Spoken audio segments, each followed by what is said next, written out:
Since the release of the book, The Hidden Self, A Guide to the Metaphysical Self, I have received a great deal of questions about specific topics in the book. In giving my best to answer the questions pertaining to the words I have transcribed, I often wondered, how would other metaphysicians answer the most profound questions brought to me?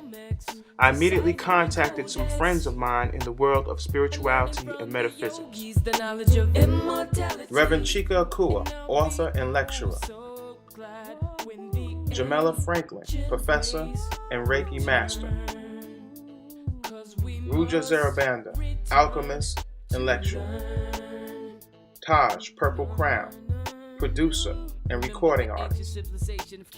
Bobby Hemmitt, historian and lecturer. And myself, Naazir. Together we will explore the deeper secrets of the hidden self. Making the way for me and you, yo, I gotta stay true. Cause really, in fact, I didn't choose to be black, but since I'm in this skin, I'ma represent that.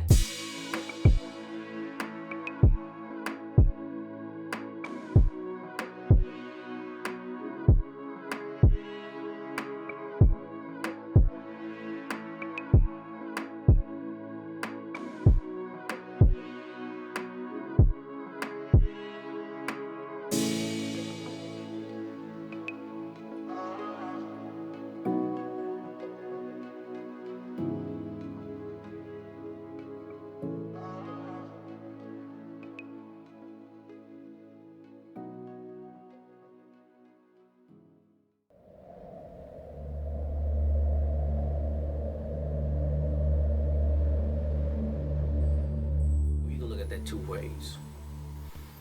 To know thyself is to know thy soul. Okay, to know thy soul. To thy own self be true, meaning to thy soul be true. And to be true to yourself, you first have to know yourself. So those two things goes hand in hand. Well, written above the temples of ancient Hemmitt, which today is referred to as Egypt, there was always that affirmative statement to know thyself. Know who you are in the context of the universe. Because when you know who you are in relationship to the Creator and to the Most High, then you would know who others are. Because by going within, you would know that there is no duality. You go within. There's various techniques that you can do, such as meditation and things of that nature, reflection. And people think that meditation is always just, going within is you have to sit a certain way and play some type of music. And I mean, those things are fine, but the key is being calm. When you talk about the soul, then you talk about the primordial energy. Okay, the soul is the primordial energy. It comes from the primal realm. And sometimes what's common to you could just be laying down on the grass, looking at the stars or looking at the clouds and just being in a state of just peace. So those are the times that the Most High, what you saw, the inner self, can talk to you when you're at peace. To know thyself, you would have to know who you are, you would have to know whose you are, and who created you. And so to know thyself really sent you on a journey of self-discovery. Know who you are as a spiritual being. Go within. So to thy own self be true, means to be true to yourself. See, there's a difference in the person and the self. That you are an expression of the Creator. And you will also know that once you know who you are, then you see your mirror reflections in everyone else.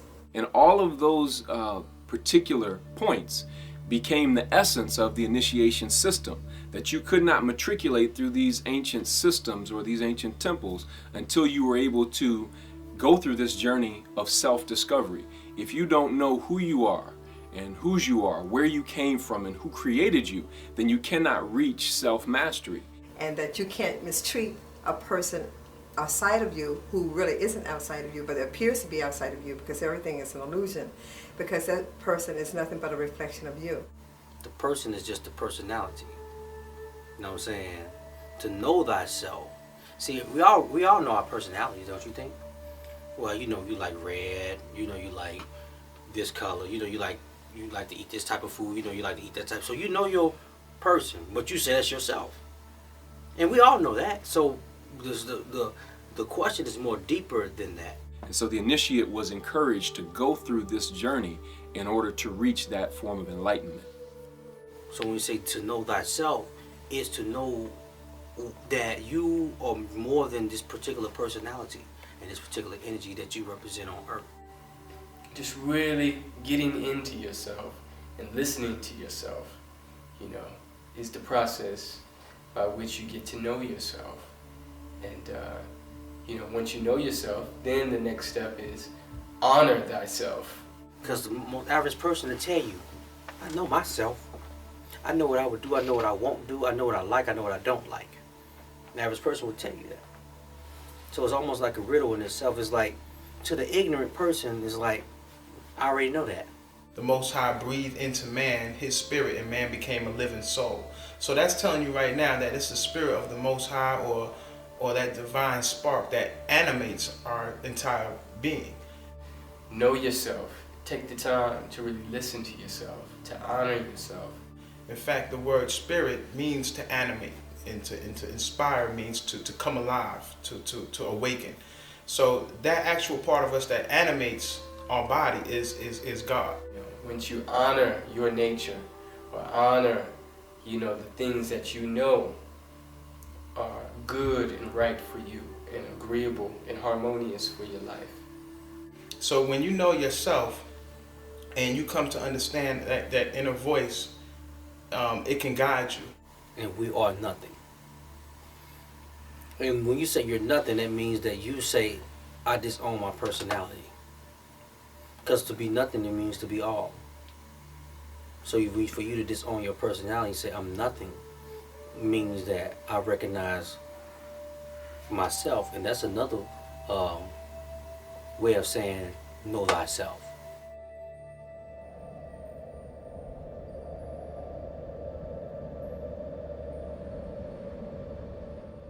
The true kingdom is at the crown. You can never be a king without a crown. You know what I'm saying? And that's just not physically, but the crown mentally, meaning that your crown chakra, you know what I'm saying, is at a certain level. Or that your crown chakra is open. And that's what makes a true king. Well, the ancient teachings tell us, in particular through one of our greatest master teachers, Yeshua, whom most people know as Jesus, that the kingdom of God, or the kingdom of heaven, is within you. So so it's not really a place. It's not like a place, like a physical place, like 199 Church Street or something. When your crown chakra is open, it means that you are at your highest height in this world, and that is your kingdom. It's also represent, if you was to study the Kabbalah, the kingdom is at the top. The bottom is Malkuth, but Malkuth is also the kingdom. So it's the Malkuth is what you call the manifestation of the earth, or the physical, and that's also called the kingdom. So your kingdom, see, metaphysical and physical is related, which is beyond the physical. So the crown, or Kether, at the top of the tree of life is the kingdom, and that's the metaphysical. Malkuth represents the earth, and that's the kingdom also. So your spiritual life should reflect into your physical. So if you're a king in the spirit, then your life should reflect that even on earth. So in my cipher, I'm the king because I'm functioning with that energy in the metaphysical, and it's also manifesting in the physical. Shalom Wadu, everybody. Look, if there's one product that I would say you have to mind the dosage and not take too much, it's gonna be your platinum. Platinum is crazy. It calls all the time. It's not cheap, but it does exactly what it says it does. DNA repair, lucid dreaming, your libido goes through the roof. One of the main reasons why people age is because of DNA degradation. Platinum is going to help with that. The aging process is a process of DNA degradation. So it helps with that. It also helps with your pineal gland. That, along with the iridium, is a powerful synergy. These rare trace minerals work synergistically together to give you these powerful results. So mind the dosage, people. If you don't believe me, I dare you to take. I dare you to go ahead and take the double, the recommended dose. First thing in the morning. You'll be moonwalking in the halls of your job. You see? You might start freestyle rapping in the car. You might just have this onslaught of just jokes. All types of things start to take place with platinum. And on top of that, the spiritual aspect is ridiculous. Your insight becomes so clear. The things you need to do in your life become so clear. Everything starts to look beautiful. Right now there's some ducks on the lake over here, and they look beautiful. They look beautiful. People you thought that you didn't even give an eye to, all of a sudden somebody with a crazy big nose, or just something outlandish. You start seeing the beauty in crazy stuff. You start seeing the beauty in everything. Everything starts to brighten up and become in technicolor. Now this is partially the lucid dreaming, because guess what? Life is a dream. But is your dream clear? Is it lucid? And thus begins, interestingly enough, the great illusion, because most people are searching and looking in all the wrong places. We think that heaven is up in the clouds. We think heaven is in certain experiences, when in reality it is within us. As above, so below. Exactly. Metaphysics 101. But the challenge that we all face is to dig through the mess that's within us. All of the accumulated stuff that we've experienced in this particular life, and perhaps even in past lives, a lot of people feel very uncomfortable digging through that to get to the inner self or the hidden self.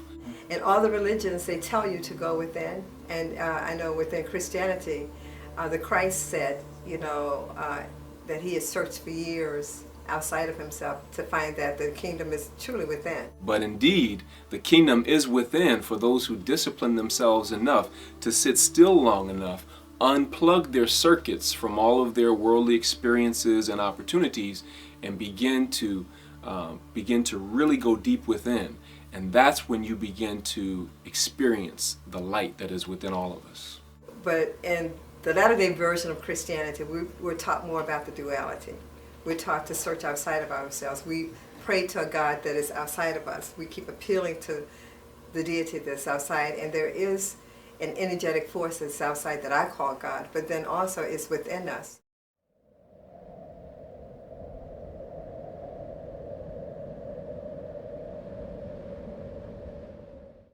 When we get so caught up in the day-to-day, mundane type of things that people commonly refer to as the rat race, and you go through this mundane routine, and the thing about it is, as you're going through that routine, you're now hardwiring yourself.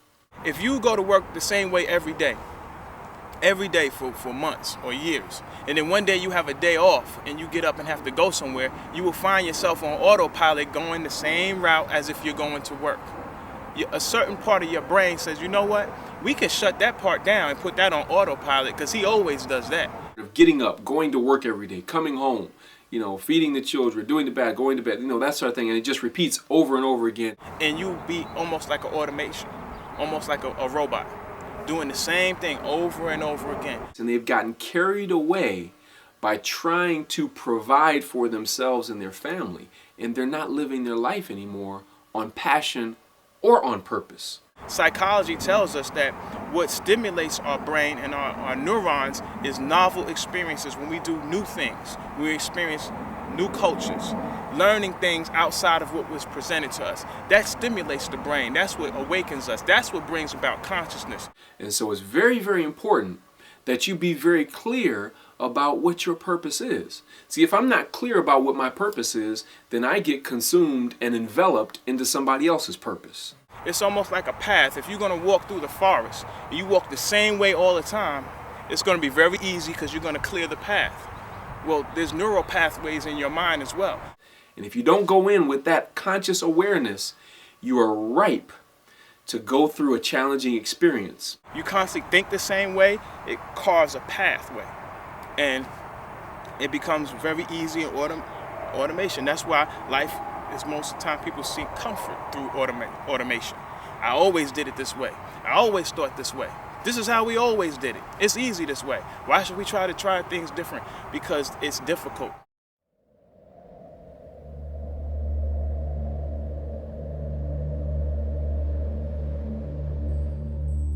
To me, consciousness is just a synonym for awareness. How aware are you? And another one, which is more evolved than that, is awake. How awake are you? We have these scripts and these images of what a conscious person does. You know, like I said, a conscious person does not eat pork. Conscious person, and then another person say, well, you know, a conscious person should not eat any meat. And another person say, well, a conscious person should just eat raw food. And then another person on another level might say, well, if you're really truly conscious, you should be able to draw the energy through sunlight and through breathing. Conscious and awake are two different terms for me. Being conscious means that you are aware intellectually and you intellectually understand metaphysics or spirituality. Being awake means that you are not only aware but that you know. Anytime you eat something that's alive, they say raw foods. Okay, are you a parasite on the earth?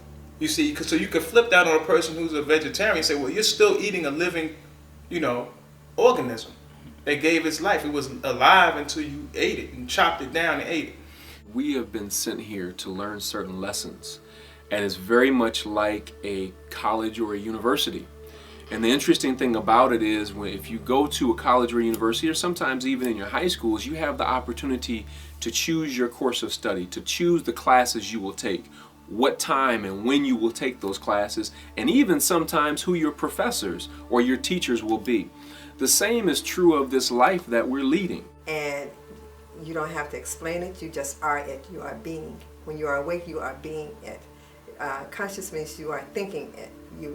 So there's a difference. There are graduate degrees and differences, but being awake is the true ultimate, I think, destination. Well, if you always knew enlightenment and the only thing you always were in was in a state of conscious enlightenment and knowing, you won't know that you know. Because the reason why you know that you know is because you once experienced not knowing. The knowledge that we had when we incarnated was removed from us, and that's very, very good, because if we did not have that removed from us, then what's the point of being here? If you had all the answers, there would be no point in coming to Earth to learn anything. We set up a divine amnesia where we regressed and forgot certain things just to experience the process of becoming, just to experience the process of remembering. So people wonder why they have to go through this whole lifetime to learn these lessons. It's because the whole point is to have the human body understand that there's no duality and to allow the spirit within the human body to guide it. But in the spirit realm, on this journey, this great rites of passage that we call life, there is no social promotion. You don't move up spiritually until you have learned and completed the lesson at whatever level of initiation that you're at. People come here with different lessons to learn, just like people look at people in Hollywood who have all the money or whatever. Money for them is not something that was an issue for them in this incarnation, but then maybe health is, or relationships don't fare well because they haven't learned that message. So we each come in here with our different soul lessons. So a person may be really, really spiritually aware on one level and may not have to us, using judgment, may not have a clue on another level. Shalom, this is Okiba. I'm over here on the channel. I want to share with you guys a nice juice. Naazir have been talking a lot about electrolytes, and sometimes people do coconut water. Sometimes they drink Pedialyte and things like that. But this is a nice juice that you can make at home. I love making juices and smoothies and things and doing stuff, especially for the ladies. This is a juice I want to introduce to you. So this right here, for your electrolytes, we're talking about carrots, using carrots and celery. Those two are big. Put this up in here. I got my juicer. I love this juicer, y'all. This juicer is the bomb. Well, we're going to make a nice juice in there. We also add apples in it, because in this type of juicer you can put the seeds in there. It'll juice as well, and all of that is nutritious for you. Let me do it this way so y'all can see me. We also gonna add some ginger to give it some pop, right? Naazir likes for me to keep the skin on there. Throw them apples up in there. That smells so good. Smells good. When you doing the juices, y'all see when my apple flew out? It seems that everything flying out, y'all. This crazy. Alright, so, alright. So that's good. So we have a juice here.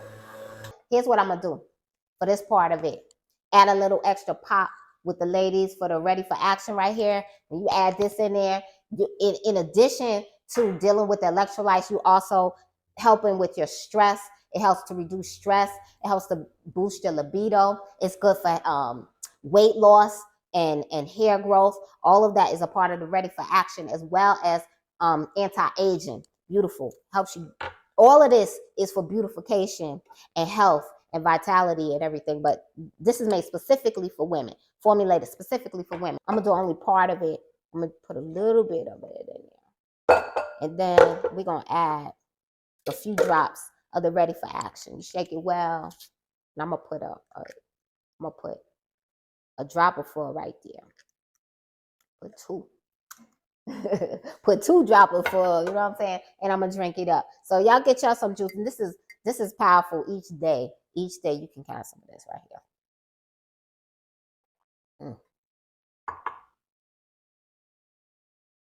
That got some kick right there. All right, that's it for now. This is Okiba signing off. Peace, shalom, wadu. Y'all have a good day.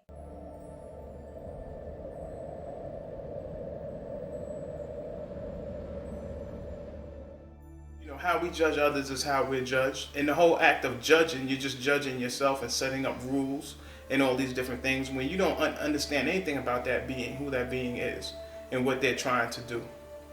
And essentially, everything is energy anyway.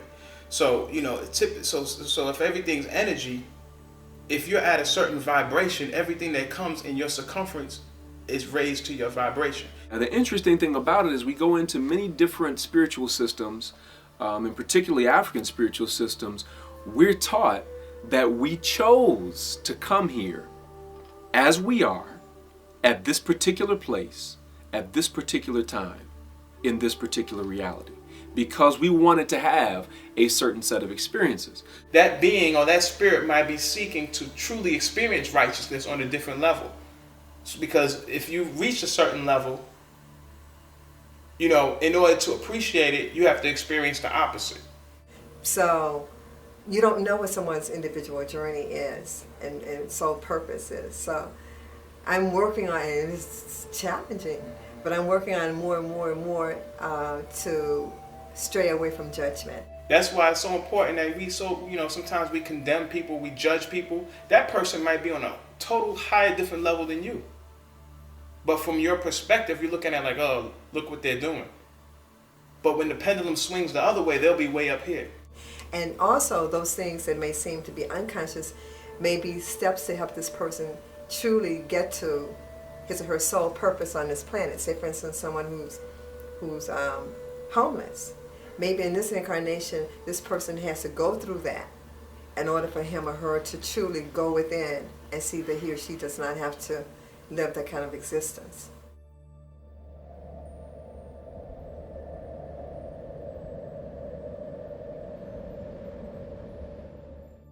When I go places, it's like I scan the energy.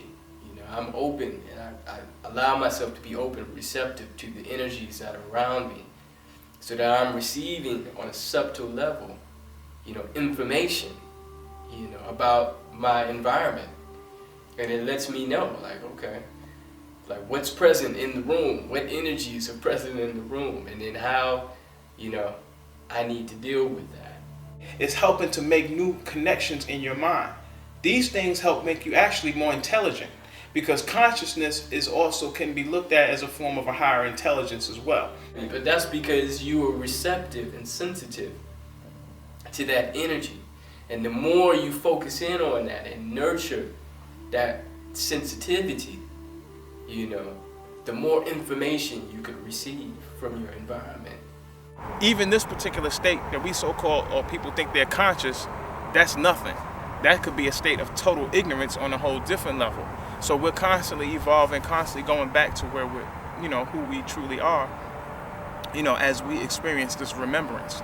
And if you're around people who don't understand and have your level of consciousness or being awake, your level of awakeness, they will pull you back into the illusion.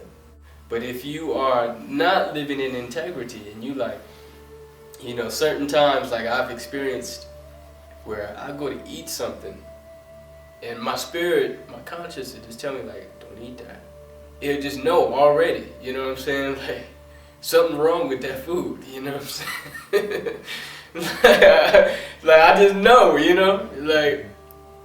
and I do it anyway. I eat it anyway. And it's bam, I end up, there'll be some harmful effects from it. I just experience it, And I'd be like, man, I knew I shouldn't have ate that. Right.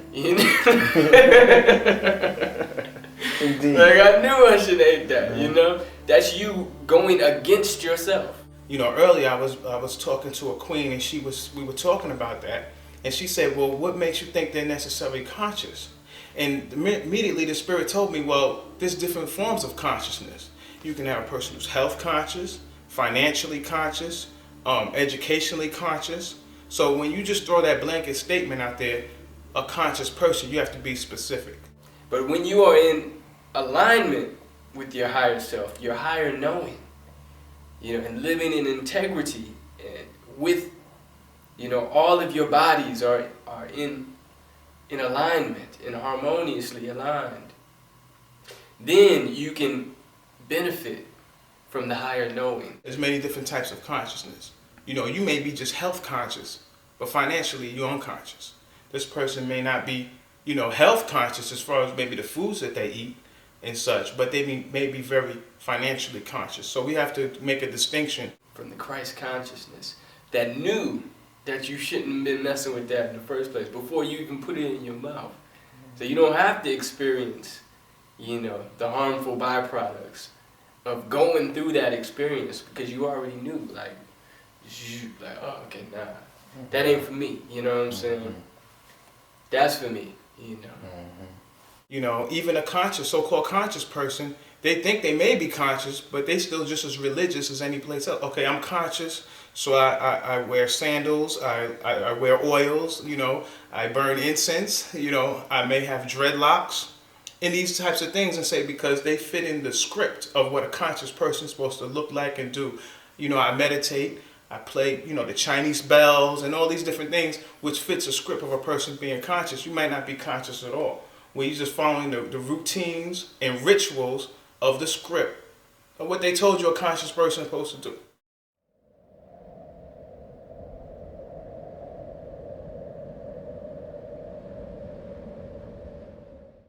The goddess energy is here.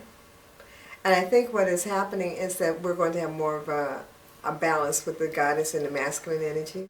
The role of the feminine energy is, it's absolutely essential for us to attain the level of consciousness and awareness that we're seeking to attain. Prior to coming to this particular earth and prior to a certain earth's history, we used to be dual entities. And I think when people sometimes hear about goddess energy, then there's a resistance for masculine energy. Because they're doesn't mean that women are going to control us. No, it doesn't mean that at all. One of the interesting things about the feminine energy is that it is receptive. What the feminine energy plays is the magnetism. She can draw way more than you. For she is the vessel. We was one single essence, male and female, that in some process was split in half. And it's just understanding that that's the nurturing side of the universe. And we have both. When you have the polarities, you have the masculine and the feminine energy. That's what the yin and the yang is. And then when you put them together, what do you have? You have the circle.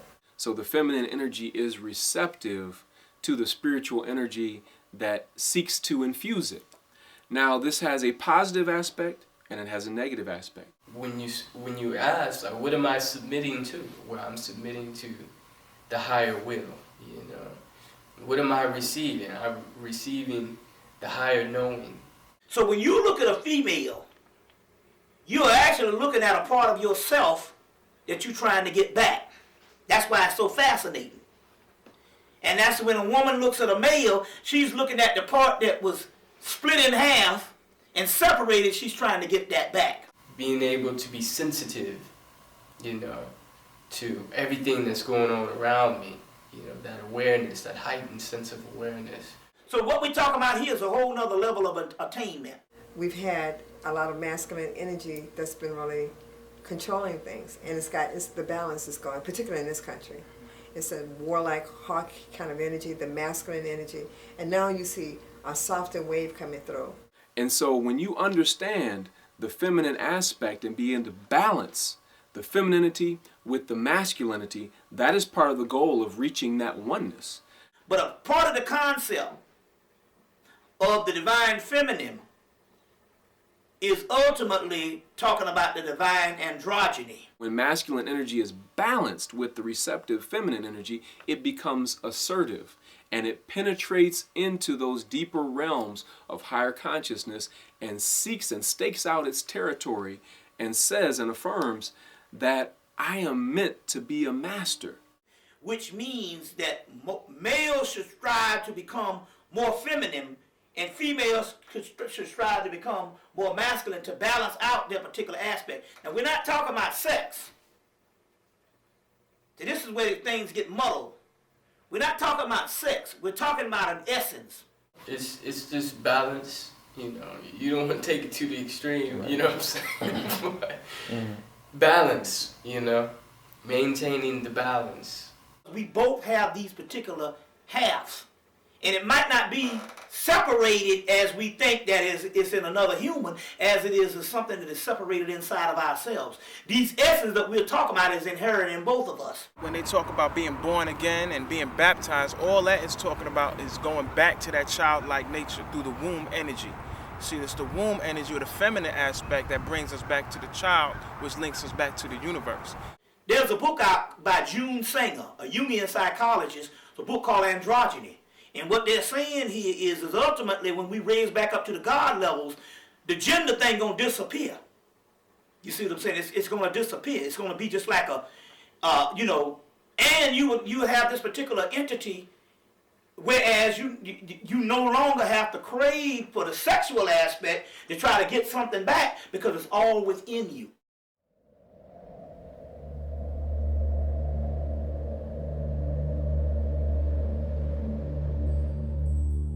Every time I do something that I think it could have been done differently, I'm reminded by my spirit within that I'm a child.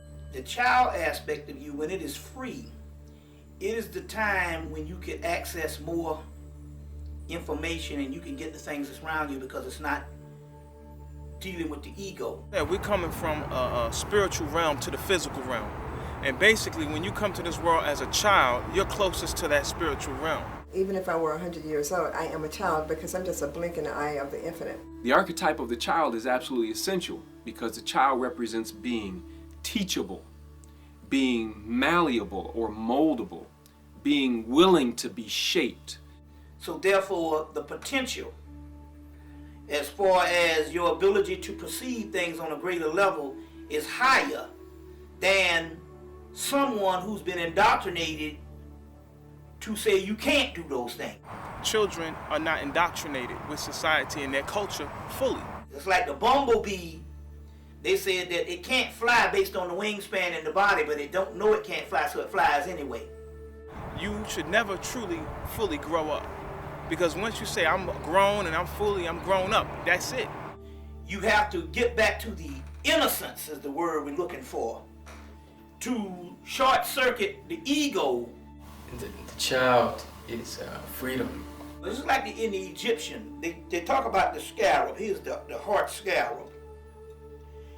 And they believe that this was it represented the heart chakra. They believe that this was the higher than the brain. You see, certain things that kids do, we say that's just ridiculous, or he's just a child, you see. But that child may be tapping into some magic that's more powerful than anything you can construct using your logical mind. Because the brain was only the function of the matrix. My wife was telling me that my son, he was communicating through his mind with one of his friends at the daycare. He said, I was talking to this boy, but I wasn't using my mouth, you see, and he was doing it telepathically, and the other boy was responding to him, you see, because they are dealing with that whole aspect of there's nothing I can't do. The brain that is used in the mundane world is logical, rational, and analytical, and it is used to analyze the matrix, but it's not necessarily. It stops short when it comes to analyzing things that's spiritual. And all of those external programs are nothing but chains and bondage around you, keeping you from your truth.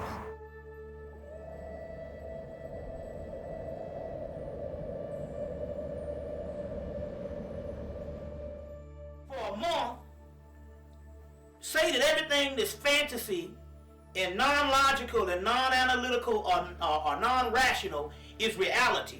And I said, you're going to have to program your brain back into something that's higher than what it's been locked into was this mundane, analytical, rational, logical, and making common sense. And I said, in so many words, that's what the child does. Let's go to a park and play kickball or softball or, you know what I'm saying, something like that. You know, it's that fun, that energy of fun. And a lot of times once we get older, you know, we grow up or become adults, it's like we don't have time for that anymore. When you were a child, someone told you what to believe, told you how to dress, told you how to talk. This is a curse word, this is a good word, this is how you do this is how you do that. You see, all that is external. When getting back to the spirit realm, it comes from the internal. You're always supposed to have something about you that never grows up. When you want to link back, all external imposed programs must eventually be transcended if you truly want to be free. Because we don't want to become too rigid. We want to remain flexible and, you know, fun-loving and free-flowing. You have adults out here now that's got kind of issues.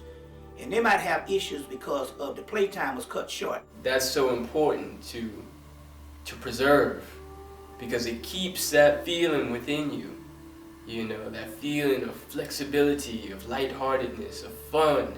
That child, that innocence is very important, because if you keep that with you, you can perceive things on a higher level. We lose that when we become an adult, when everybody says, you can't do that. No, you got to think about it. You got to be realistic. You have to follow these steps. You have to do it this way. And all that is setting up programs in your mind saying that I cannot do it unless I do it your way. The fool is the first card in the tarot deck, but it's the card that can be used throughout the tarot deck. Because it's the fool, it's the innocent, which means it has all the potential. And Parzival ends up getting the Grail, which is the higher level of itself, because he was still that innocent child. When you talk about getting back into your original state, or that state where you have your power, it doesn't deal with limitations. It doesn't deal with rules. It doesn't deal with conditions. It all deals with what you believe. Again, going back to the teachings of Yeshua, the Christ, or Jesus the Christ, he taught there was a particular time where he was sitting and he was teaching, and he had finished teaching, and there were some children who wanted to come and sit with him. And his disciples, his initiates now, were around him. And they began to ask the children to move away. But he said, no, let the children come unto me, for of such is made the kingdom of God. Because the key to all of this is whether your heart is right. You can't do it if your heart is right. You can't have ulterior motives. The spirit world will never open up to people with ulterior motives. Your heart has to be right. What he meant by that is that the children are so humble and they make themselves teachable. They're hungering and thirsting after right knowledge and right understanding. And it's also about humility. It's about being humble enough to learn things new. Give up on this adulthood and become that child again. I don't know what it is, whether it's getting you some ice cream or whether it's watching the Cartoon Network or whatever. I don't know. Whatever it is, kung fu movies or whatever. Some porno all day. I don't know. Whatever it is, but become that child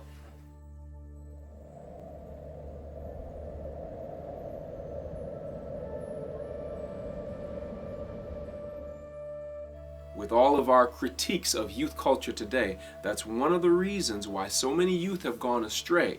Because while they may not necessarily be able to articulate it, what they're really saying is, you didn't teach me what you were supposed to teach me. Because you have to grow up and get a job, and the boss is going to want you to do this. You have to fit this particular image in order to fit neatly into your place in society.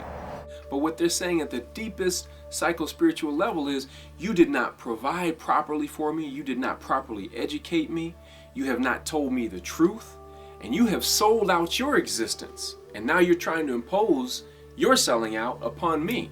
So they're making a transition, which can be difficult, from a child into socialization into becoming an adult. And a part of the spirit says, okay, what you're doing is placing limitations on me, and my nature is essentially what? Free. So the spirit automatically bucks anything that tries to confine the spirit until the spirit is what? Broken. Since you didn't provide for me what I needed for my spiritual evolvement in this life, I'm going to show you my behind. And they do that by walking around with their pants around their waist. And once that spirit is to an extent broken, you just fall in line, just like a slave, just like a horse. You see, a horse is used to running free.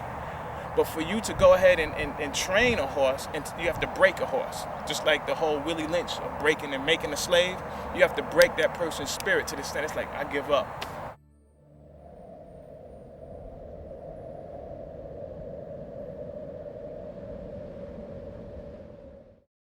Jesus turning water into wine, that is a metaphysical term. It's called alchemy. God breathed into man the breath of life, and man became a living soul. So inside of man is that consciousness. So we're talking about something rising up inside of us. It comes from a god.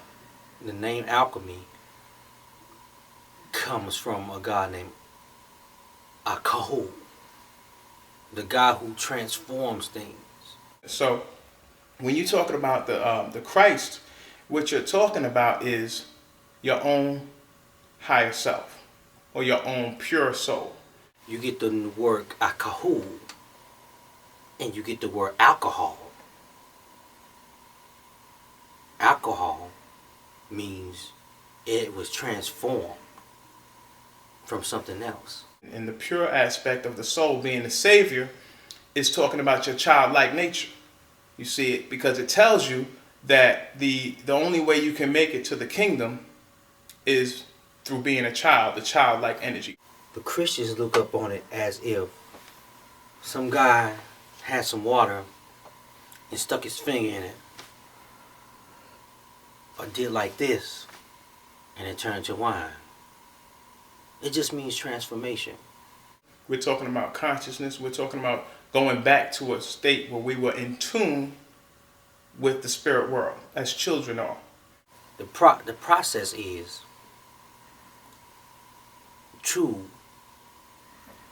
move the blood in the body with imagination, thought, and ritual. When you move the blood in the body with imagination, thought, and ritual, you change the blood. Most people understand Christ as a person rather than as a principle. And in its original form, it was a principle that was embodied in a person. You ever heard of the drunken master? The drunken master is one who is out of his mind, but he masters his circumference in everything that he does. If you ask most biblical scholars what is the origin of the Christ, they will tell you, well, it comes from the Greek word Christos, which means the anointed one. But what they may not realize or understand is that even the word Christos, though it is Greek, it first originated in Egypt, in Alexandria. Because he's not really connected to his personality at the time, he's connected to his God self. Because as the Greeks came down into Hemmitt in Egypt and they studied from these Kemetic masters, there was a concept in the Nile Valley called the Ka. And the Ka was the spirit. We start to transform. Then, when we transform, we wake up our God self, become a higher being, and this is the transformation. This is called alchemy. And this is what means turning water into wine, changing the blood. That concept of spiritual transformation later was picked up and further developed by the Gnostics, who referred to it as the charast. You change. Your blood change. Your DNA starts to change.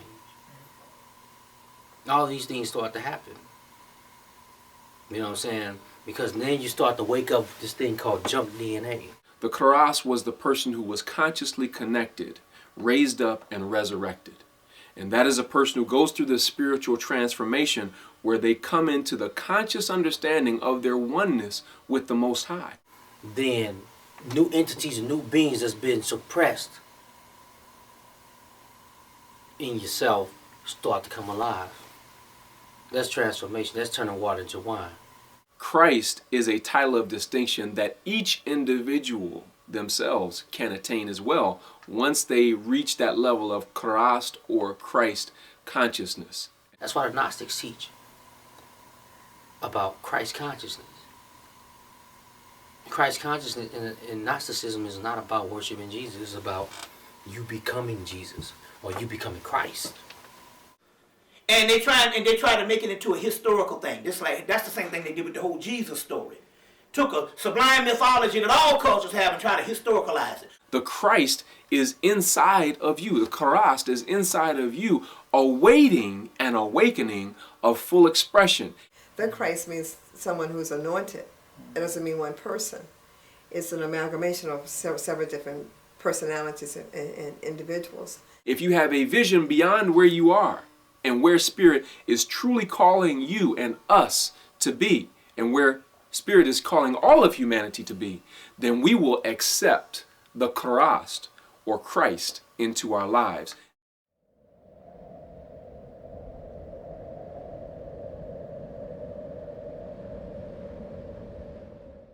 Science tells us that energy cannot be created or destroyed.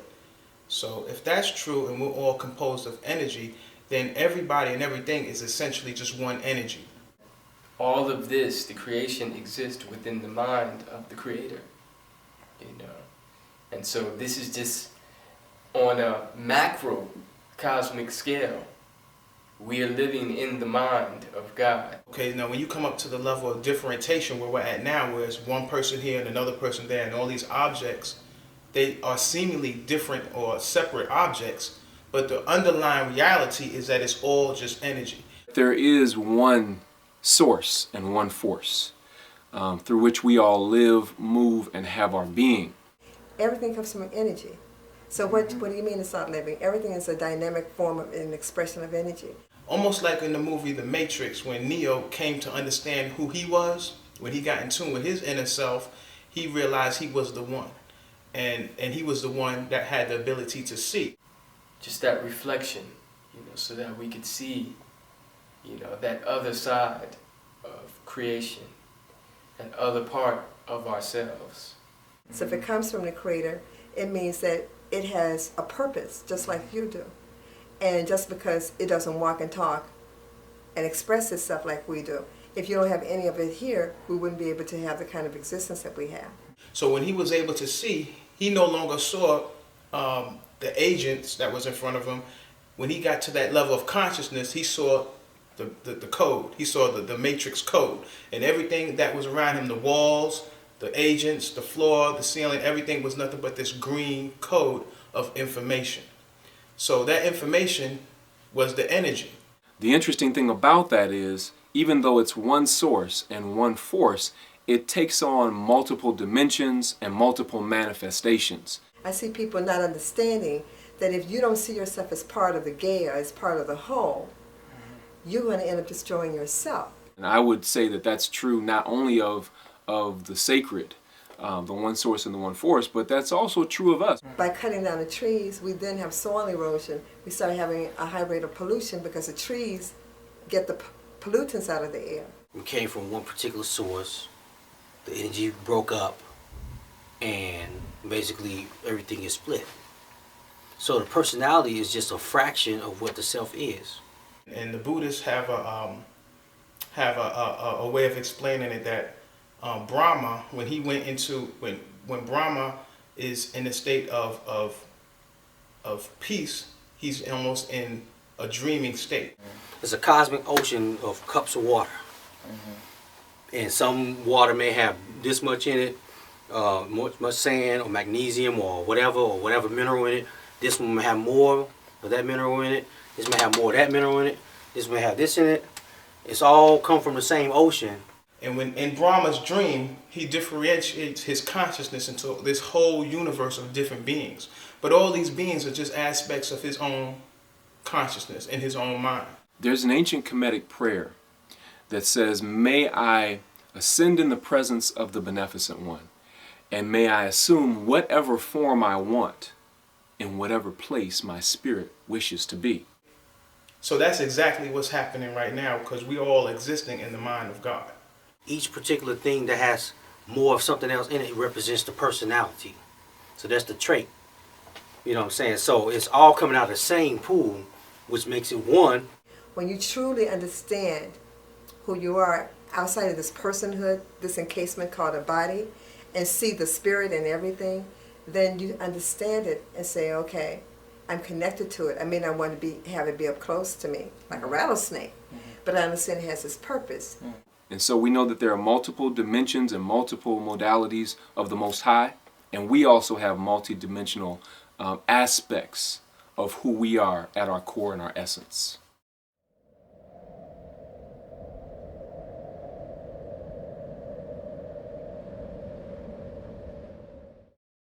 Everything began with a thought. There's nothing here. Everything in this room, the candles, me, everything came from a thought. Science tells us that our eyes are actually just windows that allow light to come in. And what's happening, we function in a reality of perception, visual perception, which is only reflected light.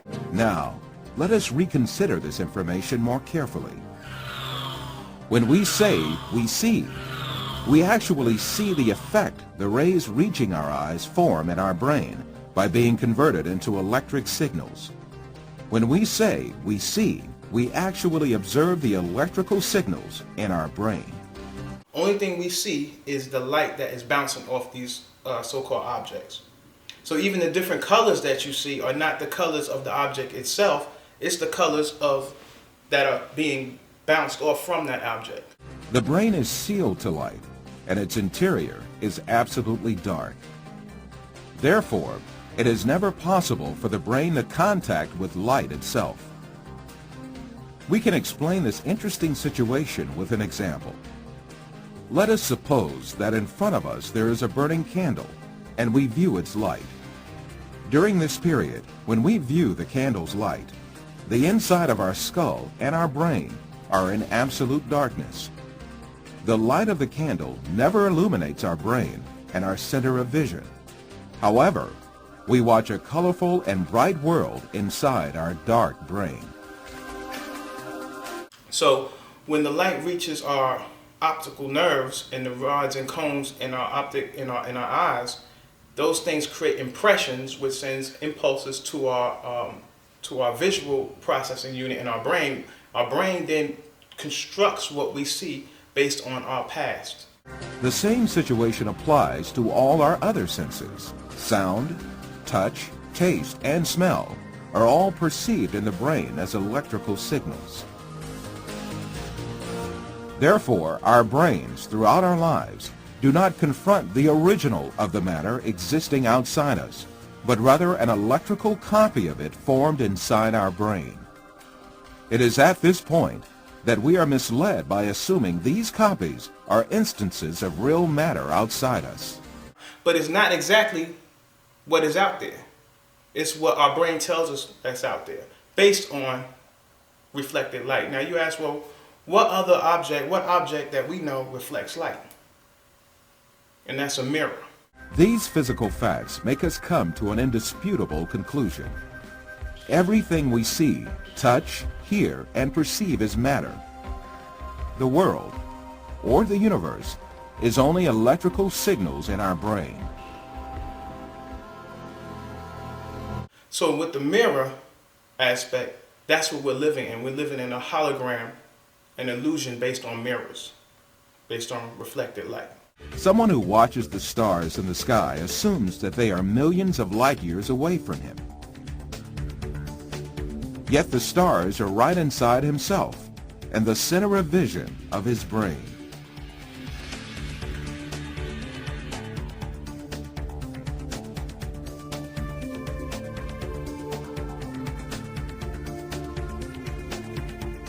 While you watch this film, you are in truth not inside the room you assume yourself to be in. On the contrary, the room is inside you. Your seeing your body makes you think that you are inside of it.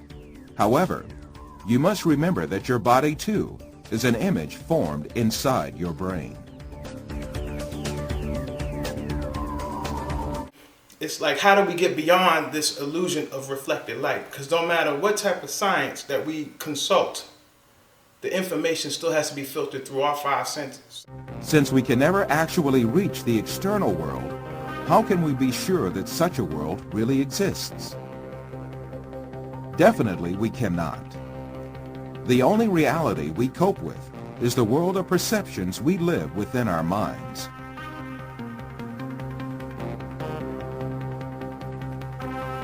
So every time you see something, you're looking into the past, because it's a time lag for the light to be reflected and into your eye. It's a time lag for it to be processed, and it's a time lag for it to be actually reflected into your mind. And all of that is just looking into the past. It's another example of how this is an illusion.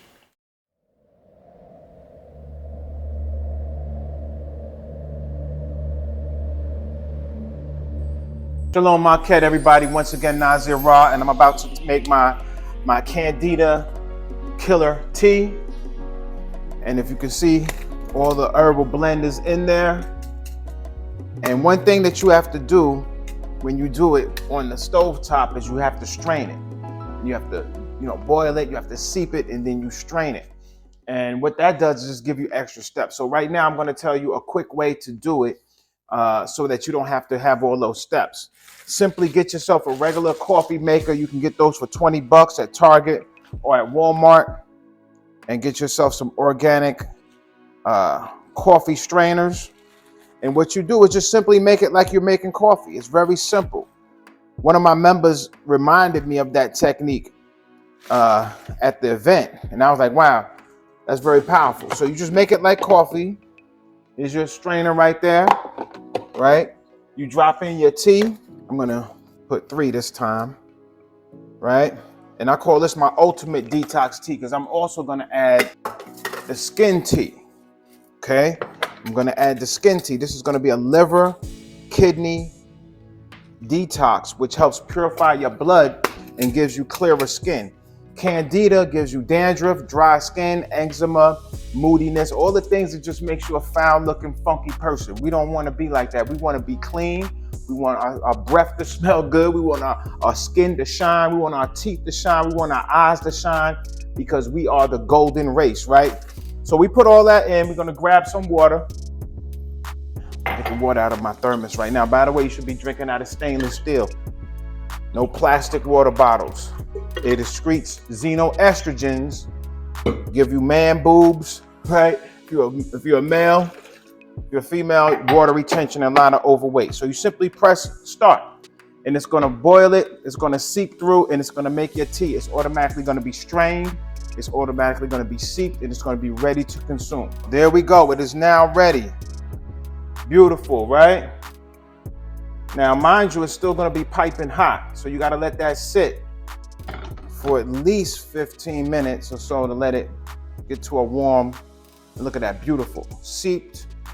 This is going to clear up your skin. This is going to help you get a better sleep. This is going to be great for your skin, nails, and hair. I'm telling you, when you eliminate parasites, your uptake of nutrient goes up, so your skin is able to contain more moisture, and it's just excellent for overall health in your body. So Shalom Marquette, thank you so much. We'll see you next time.